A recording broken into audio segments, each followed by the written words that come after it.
Good morning, everyone, and a very warm welcome to this special event, Economic Drivers for Belfast Success. My name is David Elliott from Lanyon Group, and I'll be your host today for a discussion which is part of the Renewed Ambition series of events. As the name suggests, we're going to be looking at the key element which will drive success for Belfast as a city region in the years ahead, certainly when we get over the other side of COVID. To do that, I'm joined by a stellar cast, both on stage and virtually, who'll be able to unearth what it is that makes this city one of the most resilient, innovative and successful to be found anywhere in the world, as well as identifying where our challenges lie.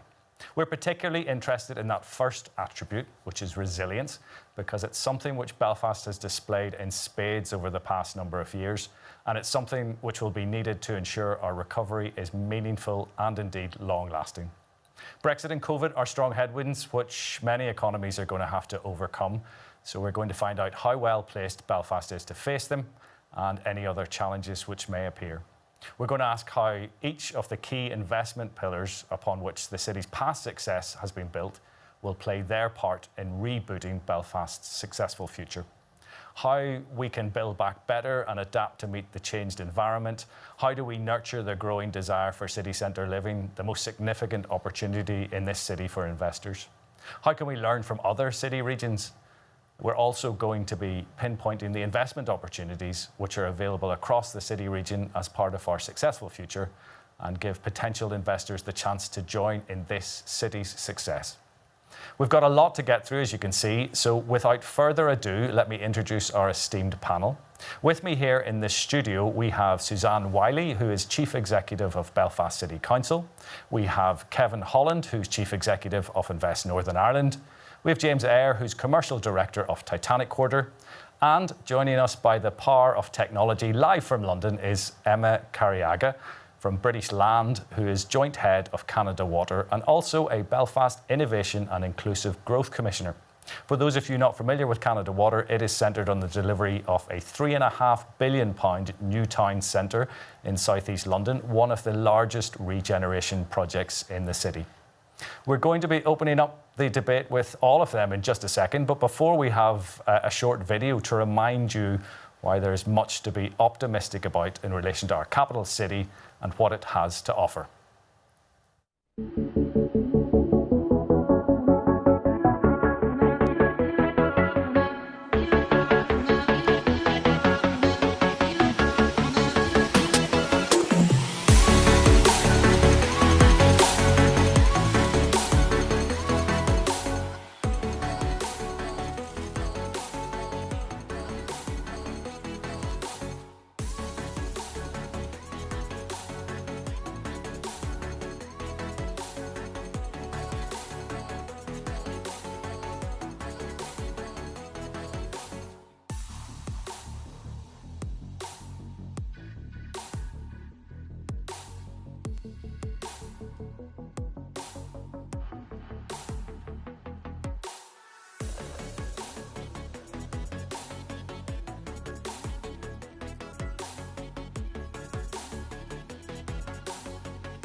So we've whetted your appetite about the successes that Belfast has experienced up until now. Let's find out what those economic drivers for its future successes are. Suzanne Wiley, I want to start with you. Can you set the scene for us and just give us an idea of where Belfast has got to up until the pandemic and also how it's coped over the last few months? Of course, David. I think obviously Belfast is the economic driver of this whole region first and foremost. And before COVID, clearly we'd got to a really good position over the last 10 years. Remarkable renaissance of Belfast itself and remarkable growth in the number of jobs in the city as well. We had almost full employment before COVID, and of course our growth sectors were growing at pace. Those are advanced engineering and advanced manufacturing. They are in our fintech sector, our professional and financial services sector, cybersecurity and digital and creative sectors. And, you know, we've been building film studios and continuing to extend those. We have had a great track record in terms of foreign direct investment, thanks to Kevin and his teams around the globe. Over 100,000 people working in companies that have come from elsewhere and invested in this place, and actually, in my view, have a love affair with Belfast when we think about Allstate and Citibank and Baker and McKenzie, and they have expanded over and over again with huge footprints here. And some of those jobs, particularly in the tech sector, are the ones that are putting more money in people's pockets. We have a really young population and a very highly educated population, and that's why those companies are coming here. And of course then our own small indigenous businesses really coalescing and clustering around them. And just think about tourism as well. Before COVID, a £1 billion industry itself, with a growth that had been exponentially growing over the last 10 years as well. And you can see then what that has done in terms of the property sector. 2 billion investment from the private sector over the last number of years, 2.5 million square foot of office development, either already built or in the pipeline in the city. 1,500 new hotel bed spaces in Belfast, absolutely fantastic, and student accommodation going up all over the city. And because of the fact that a university is investing in a new campus in Belfast, bringing in more than 15,000 students to the city. And those are just a few examples. But COVID then, of course, has come along, and like every city, we have been impacted. We have our Belfast agenda, which is sets out to create 40,000 new jobs in the city, and to grow the city's population by 60,000, and then create more homes for those people. I think we'll still get there by 2035. I think we do, though, have to adjust our priorities so that we're really addressing those challenges that have been given to us by COVID, and that we're working through in relation to Brexit with our small businesses. And of course, you know, our hospitality sector, our tourism sector and our retail sector have been incredibly hard hit. And we think about the place itself and the city core, we're going to have to reimagine what the purpose of our city core is. We'd already started on that process though, so it's not like we're starting from a blank sheet of paper at all.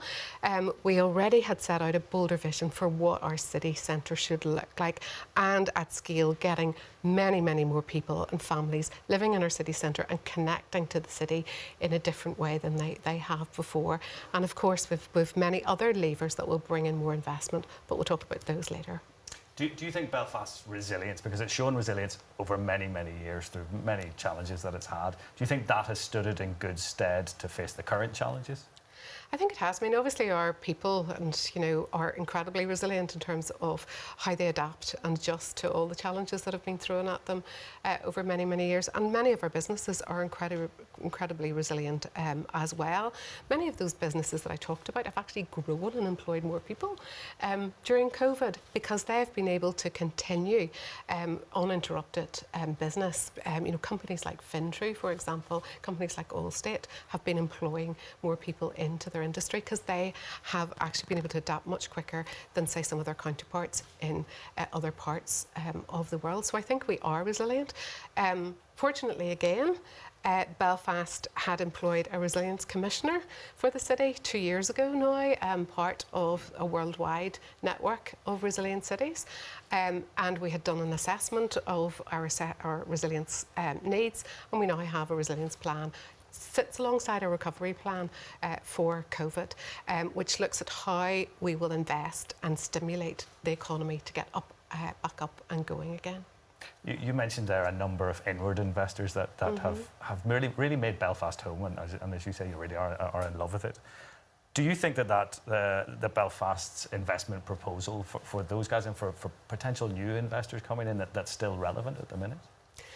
I still think it's incredibly relevant when you think about the fundamentals, and I'm sure Kevin will talk a bit more about this as well, but when you think about those fundamentals of why they come for the competitive cost base and labour market costs as well. They come because enterprise agencies like Invest NI and the support that they are given when they get here, the brilliant digital connectivity that we have. We heard this morning about another investment in digital connectivity, but primarily they come for the talent, our people, and the skills that those people have. And then they stay and expand again and again and again because they love the quality of life and they understand what they get from our workforce, which I know has been described by Citibank as sticky. It's a really, really loyal workforce that goes way beyond any workforces throughout the globe. Kevin, I want to just bring you in this point, and I'm sure you would concur with what Suzanne's saying. InvestNI has continued to attract companies to Belfast and to Northern Ireland over the last number of months. And there have been some real great wins from Aflac to Peak Six and some others. Just why are firms continuing to invest here? Why are they continuing to come, and what attracts them? Thank you, David, and thank you, Suzanne, for a passionate introduction. Actually, it's very easy to see why people come here when you're surrounded by the beautiful backdrop and the video, which was very exciting, I think. But let's talk about Northern Ireland to start with, because when we first talk about the region to investors overseas, what they're interested in is primarily the talent. When they look at Northern Ireland and the universities that Belfast has and that we have across the region, the university level education, the education that comes out of schools is really, really important. And the quality of people, the mathematic and quantitative abilities, the level of the grades that people get from university, and the talent in the workforce is really important to investors when they come over here. So I think people, talent, it's always number one. Beautiful backdrop, but it's usually people first. I think the second thing is that people look at we have a pretty unique location, and we'll talk about it later, but we're just in a great place, and you've got the US to one side, you've got UK or GB to the other, and then Europe all around you, with Asia on the other side. It's a great place to do business for a global company, where you're in the middle of a time zone. You can work mornings with one side of the world and evenings with the other side of the world. So you really can keep this connectivity in 24-hour world working. And at the same time, you've got great gigabit connectivity, great broadband data here, so that you can connect real time. So I think those are the two key things that place it. And then when businesses look around the world, and I've been an investor in many different countries and lived in many of them, the kind of thing you look at is, okay, people first, but then what does it cost to run it, and will people like to live there? And when you look at the cost of operations here, then they're very, very attractive. And that's because if you look at accommodation, or if you look at office costs and the quality you get, then it's actually quite economical running things here in Northern Ireland, in the Belfast region and in Belfast itself. At the same time, you're based on a UK corporate law system, so companies can actually operate safely. You've got great innovation around you, and then that you can also be sure that your business is going to be secure with good protection for different companies. So I think people will look at costs, and it ticks that box. But then the most important thing is, although it's a fairly low-cost environment, people can have an amazing quality of life, and that's what you see. I mean, I moved here 12 months ago. The thing you see that many people who live here long term don't realise is just how wonderful it is to have mountains outside and green forest, 10 minutes on your bike away, and rivers and the sea, great food, great people, and a really, really strong, hospitable Northern Irish welcome. So I know Suzanne knows the place for many, many years, and James as well. But as you come here from an outsider, what an investor sees and what someone sees when they live here is really quite an impressive proposition. So it's quite a compelling proposition, as you say, and you both make quite passionate cases. But how do you go about, as an agency, keeping Belfast in front of international investors and on their radar, because it is a competitive marketplace around the globe for particularly European bases or for else. How do you make sure that Belfast is front and centre when they're coming to decide whether to invest in a region? Yeah, so I mean, and it's really important because there is a lot of noise out there, and there are a lot of videos, and there are a lot of backdrops, and there are a lot of talk shows and webinars out there. So you have to create an audience who will be attracted to the messages we have, and we're pretty good at doing that actually. And we do that partly because we have a team all over the world. So for Invest Northern Ireland, we've got about 100 people dedicated to investment, many of them overseas. So we have people in the US, we have people in Asia, we have people all over Europe, we have people even in London, exotic locations like that, which means that we can talk to investors, business people, commercial people in their own location and talk about some of these things firsthand and real hand. Because what you want to do is get that first trigger of interest so that people will come and take a look here. Once people come to Northern Ireland and see it for real hand, it sells itself. Belfast sells itself as a city when you move here, but you've got to be able to do that overseas. The challenge a little bit this year has been, even though we have team overseas, then it's hard to engage physically because many countries are in lockdown or restrictions for travelling. So what we've been able to do this year is just, we're virtual. I mean, as we are this morning, we're able to participate in conferences in the US. We're able to do a hybrid mix of virtual plus real life. So as we are today with Emma on screen, we can assemble groups of investors in Dubai and then beam in 7 or 8 Northern Irish companies looking for investment or looking for business opportunities and get that group to mix together. And that way we can connect very well in this hybrid way. The other thing we found is really important. If you look at some of the investors who've come this year, and Suzanne knows many of the people I'll talk about, the Northern Irish diaspora is a key part of our ability to attract investors overseas. And many of the companies who've come, whether it's Carrick or Peak Six, I think you mentioned earlier, you've got true Northern Irishmen who will go out overseas and talk about the place they know and love in such a compelling way that companies will want to come here. So we use that and we engage with the diaspora and help them to talk about what it's like over here overseas. And we found that's a really powerful way to bring people here to Northern Ireland and to Belfast. Would you like a funny story about that? We're always welcome for funny stories, Suzanne. So I'm just thinking about Al Flack. Okay. And when they came here first and they brought over their global president and Werner, is that his name? Is that I've got that right? Yes. And he arrived on the plane and was meeting the Lord Mayor the next morning at 8 a.m. in Belfast City Hall, and his luggage didn't arrive, and he had to run out really quickly and buy a new pair of trousers because he only had jeans. He called them pants, of course. Only had jeans, and went to Bogart, a male outfitters in the city centre. It was just about 6 o'clock, just about to close, and he's quite short. So he tried on a few suits, liked one, but far too long, and how was he going to get taken up before the next morning? So the shop owner phoned his 80-year-old mother, got those trousers home, got them taken up and got them back to him for the next morning. And he's told that story right across the US, just about how brilliant a place and how connected we are. And that story is important because we're so compact. Everybody here knows each other, and it means that investment is really, really easy to do, and we make it really easy for people when they come here. Yeah, and I think it's important as well because you see it. When we talk to investors, there are not many places around the world where you can meet or pick up the phone and talk to the Vice-Chancellor of a university, meet a senior politician, meet someone from the councils at a senior level, talk peer-to-peer with business leaders who will welcome you. Even if they're in a competitive space, they'll talk to you about what they do here. And that's very unique, I think, in Northern Irish, that people are so close and so intimate that they help each other out. And that shines a very good light on Northern Ireland and on Belfast when people look from overseas. And it's a great story. It's interesting that the Bogart is part of the investment proposition, but lovely to hear. Kevin, we've talked about a lot of the positive things here, but I need to just mention one thing, and we need to get it out of the way because if we don't, it would be very remiss. Brexit. What does that change about the investment proposition? Because it's got to be something that anybody considering investing here will ask about. So I mean, what is your answer? So we're getting pretty close to Brexit, aren't we? And I remember, nearly 3.5 years ago, I think it was, I was living in Asia when I first heard the results of the the referendum, and I thought, oh my goodness, now what do we do?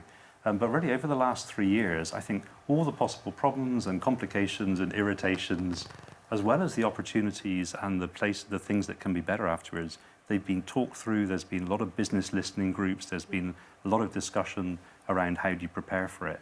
I think there's been 3 years of preparation. I know that there's frustrations still today that there are some areas which are unclear, and we just have to kind of face that. But what we've been able to do is help businesses to prepare as much as they can with the information available. You know, we run workshops, we run NI Business Info, we run helplines for people who want to get organised for it. I think right now there's we've got 5 weeks to go till the 1st of January. Much of what can be done has been done. I think from January onwards, we just got to hit the ground running.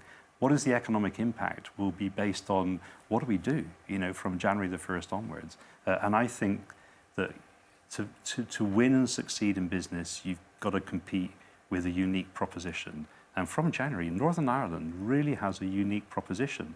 You know, and is that we're in this unique space of partly in the UK, partly in Europe, this amazing geolocation. We participate in the free trade agreements that the UK is going to put together. We've got a unique border area that we can optimise. So I know that short term there will be some frictions and some complications, and I know a lot of people working long hours, and we will try and provide as much support as we can to businesses to do that. But medium term, long term, I think there will be some great opportunities, and we have to make them work out. I totally agree. I think that is a real USP for us going forward. Yeah, and it's something that maybe hasn't been touched upon in the past. I think it had been mooted, you know, a couple of years ago, but yeah, it's something we really do need to make the most of, I suppose, in the future. Yeah, and I know when I've been in Asia talking to people about it, you can sell it really strongly because they see the UK as a very attractive market per se. They see Europe as a very attractive market given its size and scale, but they also want to be able to engage from Asia, from the US. I mean, look at COVID. I'm sure we'll talk about COVID, but Asia's on the front end of recovering from COVID. You know, we want to be front and out there and participating in that recovery. And I think we will be able to do that as people start to look more and more overseas and outside of neighbouring country trade and commerce, but also a little bit further afield. And we can certainly help people do that. And I think we're right in the middle of that, you know, really powerful economic triangle, if you'd like to think of it that way, between London, Belfast and Dublin. Let's jump to London, shall we? Emma, I wanted to get your views on how Belfast is viewed from London. But first of all, can you just give us an idea of, you have a great title here as an Innovation Commissioner. Can you explain to what that means? Certainly, and good morning. Thank you for having me, and well done for getting a hybrid meeting to work so seamlessly. It doesn't always work out like that. So well done to the team.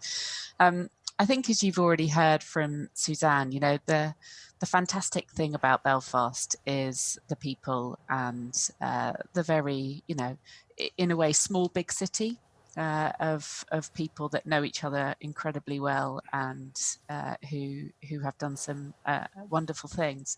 But I think what Suzanne and her team kind of very thoughtfully did about a year ago was to set up a commission that brought together that group of local people, but in addition added a few extras, and I'm one of the extras, I suppose, who bring some external perspective from other worlds, from, in my experience, the London market, and the way in which London is starting to reimagine itself, the lessons learnt from development and real estate in the London context, and bring that experience and that insight perhaps to the debate around Belfast. I'm fortunately joined by plenty of other external extras as well who bring different perspectives from city experiences of other places. And our role really is to help support the team to help realise their ambition for that inclusive, low carbon, climate resilient economy, work that they had already started pre-COVID, as Suzanne mentioned. And we meet periodically to review where everybody's got to with their ambition and their vision, and to really identify areas of work which need thinking about or debating to help inform some recommendations for where Belfast ought to be pivoting itself to in a post-pandemic environment. So many of the themes that others have touched on have been the subject of our regular debates, themes around the very important role we all think Belfast can play in that economic corridor story. You heard Suzanne talk about the Golden Triangle. I think we've had some really rich debates about the really quite instrumental role that Belfast can play in joining with Dublin, joining with London, and really making the most of that small big city in being a huge connector to some major economic powerhouses very, very close in terms of its geography. More locally, the Commission has been helping support the thinking about the ambitions to bring a major resurgence of living in the town centre. I think that was already on the roadmap pre-pandemic, but given how we anticipate cities repurposing themselves and reimagining themselves over the next few years, I think it's even more important that the ambition to have a substantial residential community in a city supporting a repurposed retail and leisure offering remains kind of high on the agenda to-do list, and that's something that the Commission has been really encouraging everybody to focus on. Think about the sites that you have, the role of the city involved in that process to facilitate development, and really then to position Belfast for the inward investment that might be needed to help realise that ambition. So a broad agenda really, David, and it's been incredible privilege to be part of it so far, and I'm excited to see where it goes. I know you're doing a lot of really interesting work around Canada Water in terms of regeneration and things. I take it there's a lot of comparables there with what Belfast could be doing, and it is doing already, but a lot of lessons that can be learned from what you're doing over there. Yes, certainly, and more broadly, the real estate sector has seen structural changes in retail and leisure. Certainly pre-pandemic with the rise of omni retailing, and you've seen that play out all across the country. And in England, we've seen there being a massive decline in retail valuations. That's been something you've seen over in Northern Ireland too. Interestingly, there's been a few quirks on retail during the pandemic. Certainly, in my business, we've seen a huge rise in demand for retail parks, those car-dominated parks outside city centres where everybody can convenient shop safely. And I think it'd be interesting in the context of Belfast to see whether or not some of that more suburban retail that's done very well over the last 6 months prevails, and what that means for the city centre and its role and its service provision from a retail and leisure perspective. Closer to home for me, Canada Water, it's a new town centre, so I have the luxury or perhaps a huge challenge of trying to reimagine how people are going to shop and live and work over the next 10 to 15 years, and then try and anticipate that and create a new place that can enable that. What we know is that people will still want a workplace. They will need to come together for all the reasons we know. This virtual world has been a brilliant experience for all of us in different ways, but there's some areas where it can never replace that in-person contact for creating innovation and for talent retention, and importantly for staff progression. So the role of an office as a place for people to come together, we feel, will still survive, but it will be important that that space is inviting and welcoming, and importantly, very, very responsive to occupiers' needs and changing patterns of working. So what that means for me in Canada Water or for you in Belfast is staying close to your business community, listening to them as they're starting to determine their post-COVID workforce arrangements. How do they want to operate in the city, and what kind of functions and services do they need to see in the city to be able to attract that talent? And so I think there's some great opportunities. You've got a wonderful lineup of employers who I know I've heard from some of them are active and keen to participate in the renaissance of Belfast. And I'm very keen to see how it evolves. Fascinating that you can bring those learnings to Belfast, particularly when you have really a blank sheet to go at Canada Water, and it's interesting to see how that will pan out for our office demand in the next few years. I want to bring in somebody who is looking more at the regeneration of the Titanic quarter in Belfast. We have James Eyre here. Now, James likes to make a big entrance, so rather than just me introducing him quietly, he has a video which we're going to show you now, which will tell you a little bit about how Titanic quarter fits in to Belfast and some of the work that's been going on there over the last few years.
James, everybody loves a video introduction. We've a little bit of a clue there about Titanic quarter and what has been going on there. Can you just give us some of your successes to date for anybody that doesn't know about it and that doesn't know about how it fits into the city? Of course, and thank you very much. I suppose for Titanic quarter, if you kind of step back, a decade ago, there was probably less than 1,000 people worked in Titanic quarter. And we look at it today. Today we would have about 20,000 people that live, work, visit, and stay there. Say for a little hiccup with COVID in the middle, but it is really in today's terms, it is really the same scale as a good-sized town in Northern Ireland. What's great about the place is, it's not just one building or one piece of a real estate project. It's a whole environment. It's a totally mixed-use development. And it's one of Europe's largest waterfront regeneration projects, and steeped with maritime history as well. So the types of projects we've been involved in. Obviously you have Workspace, the likes of Citigroup, who've made Titanic quarter their Belfast home.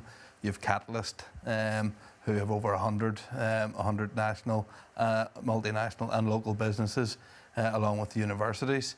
We have industrial, warehouse and distribution. And then you get into people living there. We have over 1,000 people live there in our residential.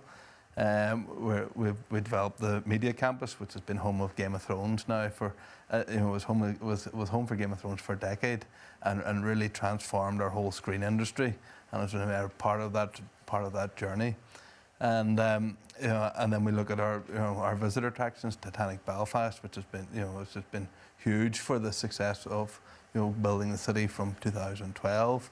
You have HMS Caroline, you have Nomadic, and a series of smaller visitor attractions all along that maritime mile, and then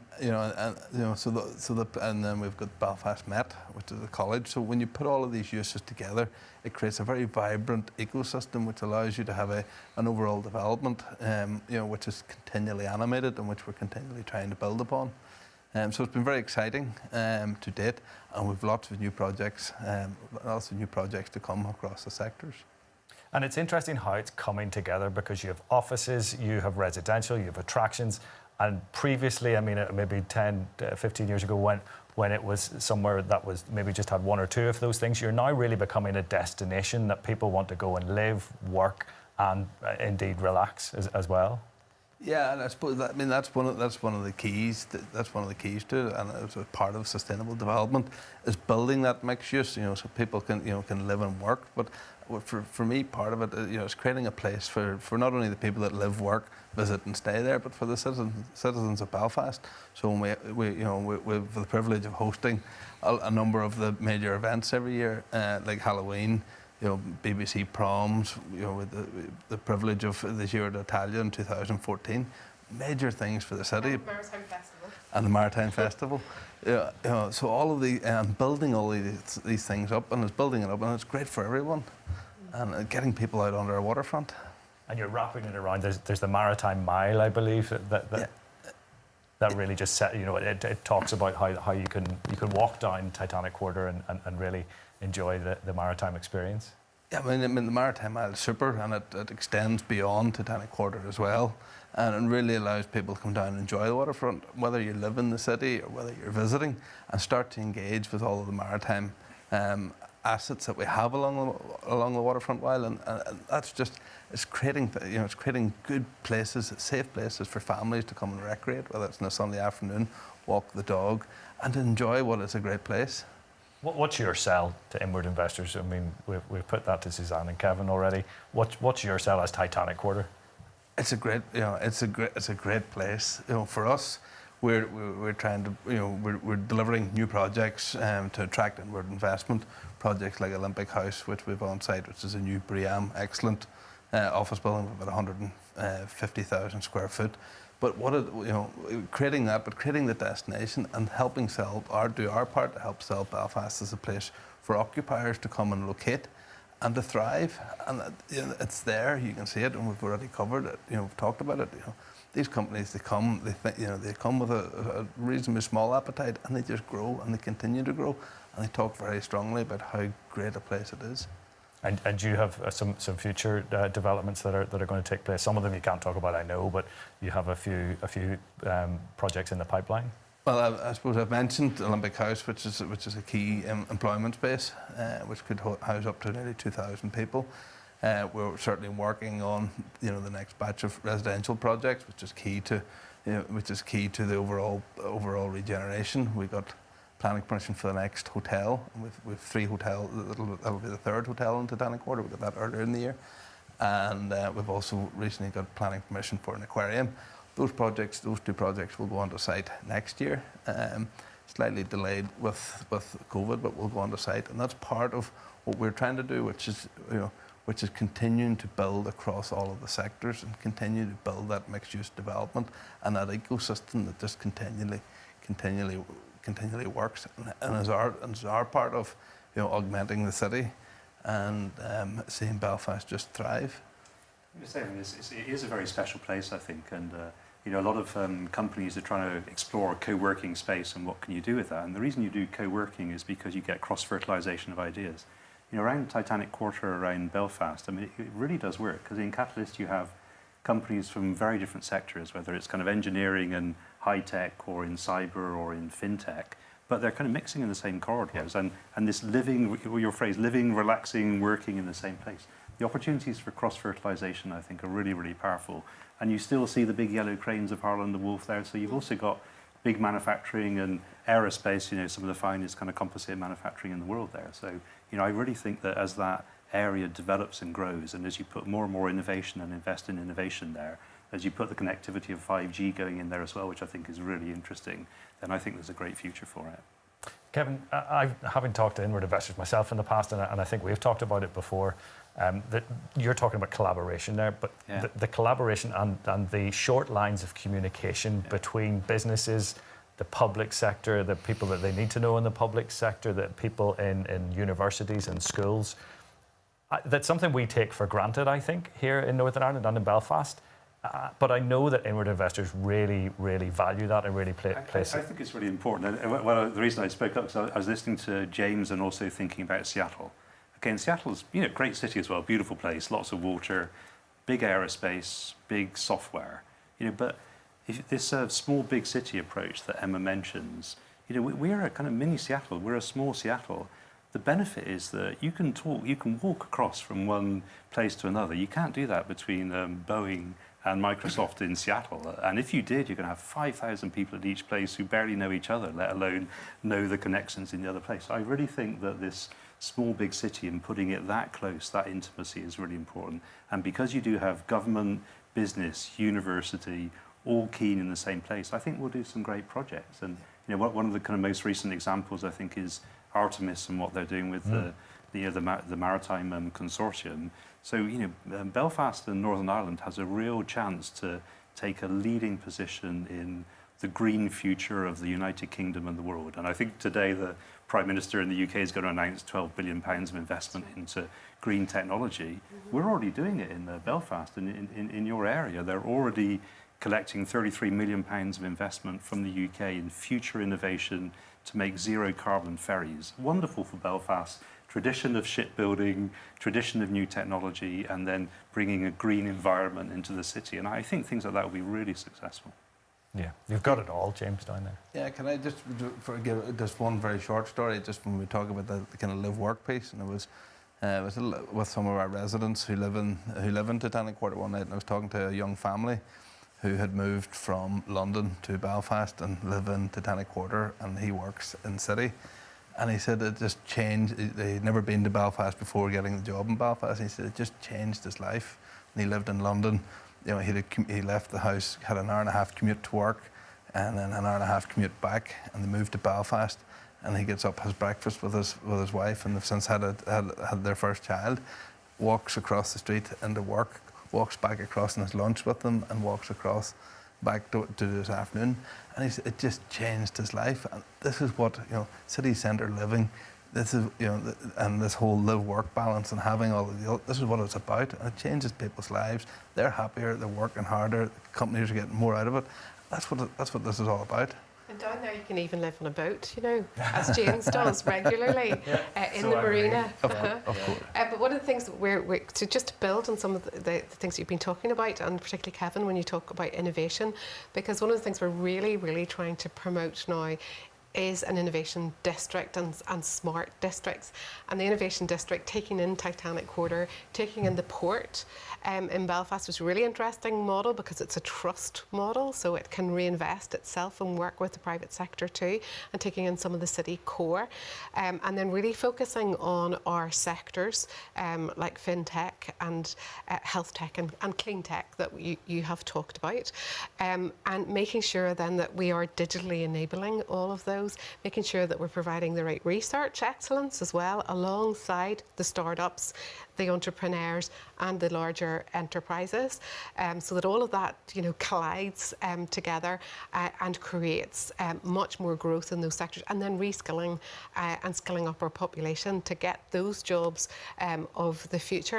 And one of the areas we're looking at post-Brexit as well is the potential to designate that area as one of the UK's free ports, where we would be able to use additional incentives then to attract more innovation and more of those types of businesses like the Artemises of this world, who are also now thinking about hydrogen and hydrogen fuel cells for not only for shipping but also for aerospace and also for land transport as well, and being able to draw in much more money, like the money that's been announced this morning by the Prime Minister as well.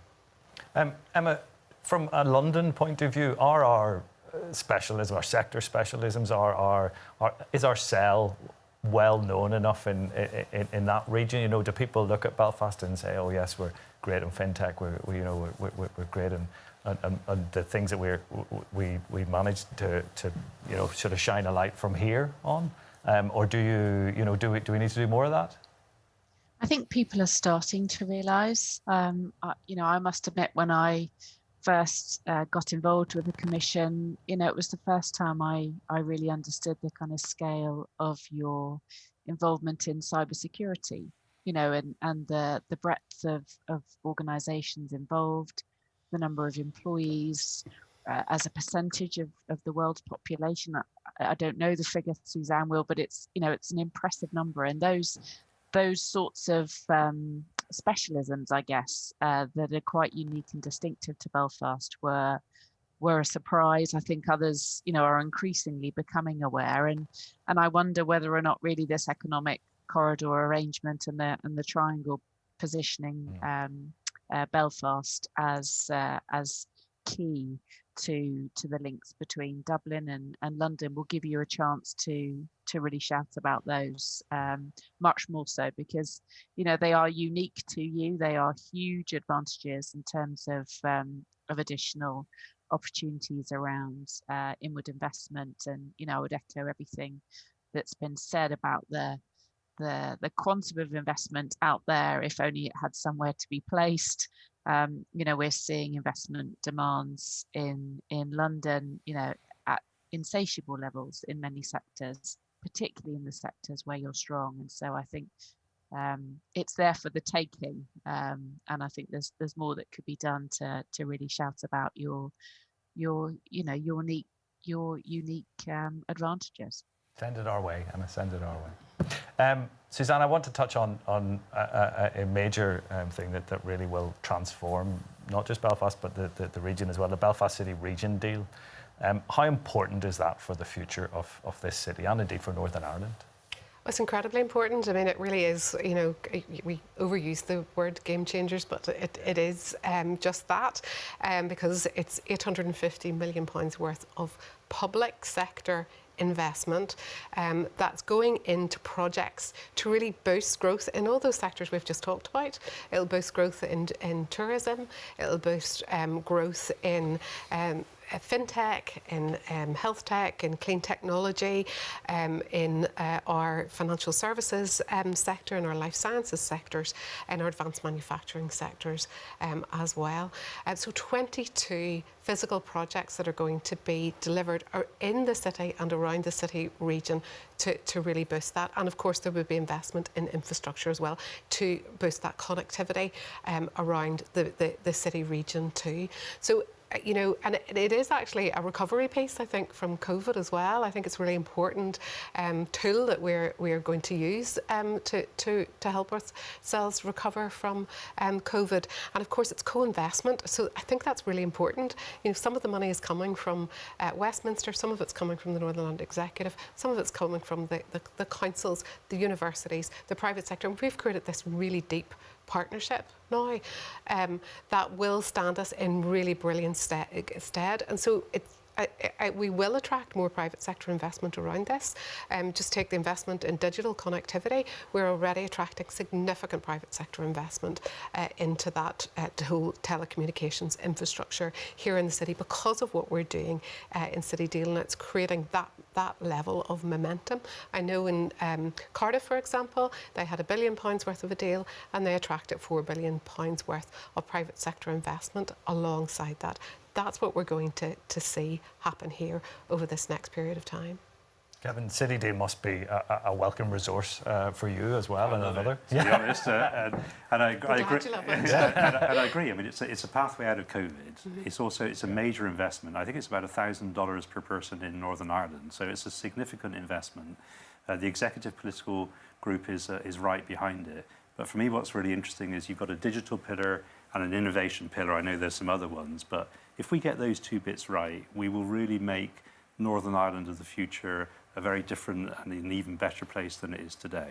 And what we can do, what we can bring in that from Invest Northern Ireland is a lot of kind of technical expertise to make sure that the different projects are individually real drivers of future economic growth, but also that they work well together. And there are a number of City Deal projects right the way across Northern Ireland, from Derry to the Mid-South West to the Belfast region.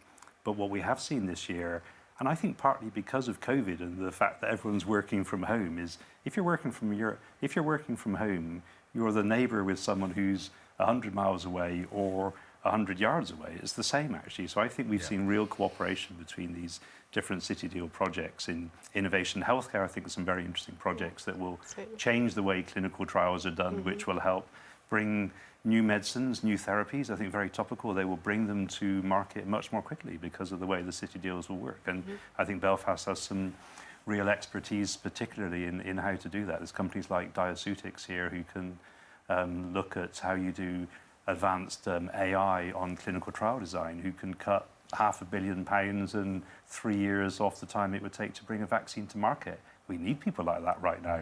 So if what we will be doing from Invest Northern Ireland is really bringing the companies into these City Deals so that they're not government or investment projects, they're outcome-focused economy drivers, as well as driving innovation and commercialisation. So I think it's been really exciting, actually. And creating that convergence between the sectors as well, because you've just heard that example of, a health tech company and how that works when you're looking at diagnostics and how you bring big data and AI into that to find those kind of solutions. So it is really exciting. It's focused on all the right things that are going to boost the economy and are going to create more jobs in this city and beyond this city as well. Emma, the City Deals really are an important part for Belfast, and they are around the UK as well. Just something to give that a huge fillip to the economy here and further afield. They absolutely do. I mean, I think what I've been struck with in the conversations we've had as part of the commission have been the importance of it to the existing ambition and vision for the city, but also, as you've heard from Suzanne, its ability to pivot and respond to changing, patterns. Who would have known a year ago that we needed to be talking about our ability to bring vaccines to market? And so, the City Deal has been set up in a way that allows for innovation within itself, and the opportunity to repurpose. And, I think we will see that elsewhere, but Belfast has probably got some distinct advantages, as you've heard, to probably capitalise on that more than most. And Emma, just while you're there, in terms of the UK real estate market, commercial real estate market, what sort of trends are you seeing at the moment that maybe we should be aware of here in Belfast that maybe could have an impact? Well, I think we've talked about the structural changes that were already happening to the likes of the retail and leisure sectors. I mean, they have had a pretty torrid 6 months over COVID. In our business, rent collection on those has been, undoubtedly really challenging, particularly for stores that haven't been able to open. And you've seen read acrosses to valuations as a result in that sector. Conversely, offices, despite us all working virtually, we've seen, almost, full rental collection and very little impairment in terms of the performance of that portfolio over a similar period. So it's been different results for different sectors. I think as we move out of the pandemic, I think there are challenges for Belfast, as indeed for most cities, as to how the retail sector and leisure sector is supported through some sort of recovery. And I think certainly in England, there's quite a lot of levers being looked at to try and think about how we need to nurture that sector coming out of COVID. Are there opportunities to rethink opening hours, to rethink the way in which planning allows for those retail sectors to come and go in the city centre much more dynamically than they've been able to do in the past. Do you want a 24-hour retail offer in Belfast to be able to attract the right lineup of retailers, but also to respond to your tourism market or your student community, or your very important business community, all of whom need to be customers of a retail sector if it's to remain in a physical form. So, there's nothing distinctly unique in Belfast that isn't being seen elsewhere. I just think we've started already to look at for the likes of Suzanne and her team, what are the levers that they need to be able to ensure that sector particularly, I think, gets the support it needs as we move out of this period of kind of mid-COVID and hopefully to a better future of one with a vaccine. Yeah, and James has already mentioned city centre living, but Suzanne, that's something that Belfast seems to be grabbing hold of a lot more over the last couple of years, and we have some interesting projects in place. City centre living really is, I suppose, a plan for the future for workers to be able to live and work and also sort of relax in the city as well. Yeah, absolutely. I mean, you've heard the concept of the 15-minute city. I think it came out of Milan initially, where, people will live and work and shop and spend time within that kind of geography. And that's the kind of reimagined city that we want to see. We want to see a city that is, much more sustainable as well in terms of its transport and how people get about and how they use public space. But of course, then we need more homes, and we need mixed tenure homes in the city centre. So 32,000 new homes within our local development plan for Belfast overall. Over the next 15 years, 8,000 of those in the city centre, and that includes build to rent, and it includes family homes, and it includes for sale apartments. And obviously, with a lot of the regeneration projects, like the next phase of TQ, there will be lots of opportunity to bring forward those schemes into working partnership. We as a council are also bringing forward some public sector land to try and motivate very fast development in that space. So 1,600 new homes on public sector land over the next period of time. Yeah, James, in a very central part of your development. I was just, being a compact city where people live, work, and play, is what drives it, and even. With our most recent studio occupier, the most senior gentleman who's just moved from the States, is living in Titanic quarters, and he said, I'm telling everyone, I walk. It takes me 7 minutes to get from my apartment to the studios. That's what the city said. He said in London when we're making stuff, he says an hour and a half commute. It's the same thing again. It's having that compact city. That works, for people that live and work and recreate here, and that story's been told. But not only that, from actually delivering these projects, it is, it's a fairly compact city. Working with City Council, working with Invest, working with all of the agencies. It's 1 or 2 phone calls. You get the meetings and things happen. And for people coming in to invest, to invest in the city, that's really important because Belfast makes things happen, and that's growing. We're going to grow from that platform going forward. There are many other developments as well which will have housing in them, like Waterside, like Tribeca, for example, that are being regenerated just here and now. And Kevin, it's obviously a demand from investors as well. It's not a demand as such, but it's on the list of things that they want. I really like the idea of this 15-minute city, actually. Yeah. Belfast as a 15-minute city has many things that Milan never can have. I mean, you've got beautiful coastline, beautiful rivers. I mean, Milan does have fine food as well, but there's a great food scene here. With good coffee too. But I do think it's a very attractive city, and the 15-minute radius within Belfast is really, I think, quite special from the many cities I've lived and worked in around the world. Yeah, I know it certainly. When we had lots of conferences here, it was really it's a big sell for ICC in that you can walk to our various destinations, and it's something that really is a big sell for us. Folks, that has been a really interesting discussion. We could go on for an awful long time, but I think we'll draw it to a close there. So thank you so much for your time. There's been a lot of engagement in the live event feed, which really is great to see, and we thank you for watching. Unfortunately, we don't have time today to address all your comments and questions, but we'll do our very best to get back to you in the coming days. My key takeaways from today are that the economic drivers for Belfast's success are already embedded in the city, and that's talent, infrastructure, innovation, strengthened sectors, and our ease of doing business due to our connectivity, location and size. There's also a joined-up approach from local government to central government, which I really think is such a key, and we've seen today with Suzanne and Kevin have been talking about it's critical. Finally, there's that Team Belfast attitude. It's incumbent upon all of us to keep showcasing this city internationally and to attract our investment while investing in our homegrown businesses to deliver growth and resilience into our regional economy.